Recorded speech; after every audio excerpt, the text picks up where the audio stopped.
Goth girls are cosplaying as tuberculosis patients. The goth subculture aesthetic didn't come from vampires. It came from a lung infection, specifically Mycobacterium tuberculosis. The goth look, pale skin, skeletal frame, dilated pupils, that isn't fashion. That is a symptom list for the Victorian era's #1 killer.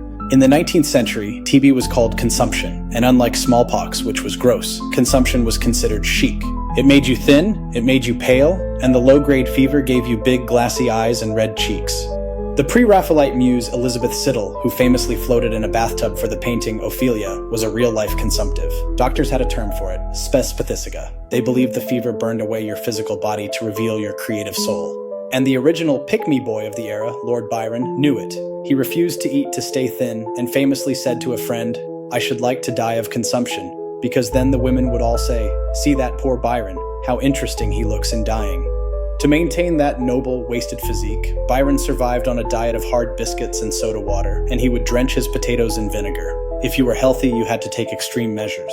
Victorian women would eat arsenic wafers to destroy their red blood cells so they would look anemic. Or they would paint their faces with Venetian ceruse, a mixture of white lead and vinegar that slowly poisoned them. And those big, doe-eyed Gothic stares? That's belladonna, deadly nightshade. Women dropped this poison into their eyes to paralyze their irises wide open. It made you look mysterious and seductive, right up until the point it made you permanently blind. This dilation can be seen in Gothic literature. In Sheridan Le Fanu's novella Carmilla, which predates Dracula by 25 years, the vampire is described with large, dark, lustrous eyes and a languid energy. While the physical look came from sickness and poison, the wardrobe came from the monarchy. The original Queen of Goth was the literal queen. When Prince Albert died in 1861, Queen Victoria transformed mourning from a temporary ritual into a permanent lifestyle. She wore black for 40 years, popularizing crepe, a crimped silk treated to be matte and light-absorbing. It was known as dead fabric because it didn't shine. This is why modern goth fashion loves velvet and fishnet, materials that absorb light rather than reflect it, mimicking the walking shadow aesthetic of the Victorian widow. She accessorized this with Whitby jet, a dark gemstone that gave us the term jet black. It is a fossilized wood mined in the town of Whitby, which happens to be the same coastal town where Bram Stoker later vacationed and found the name Dracula in a library book.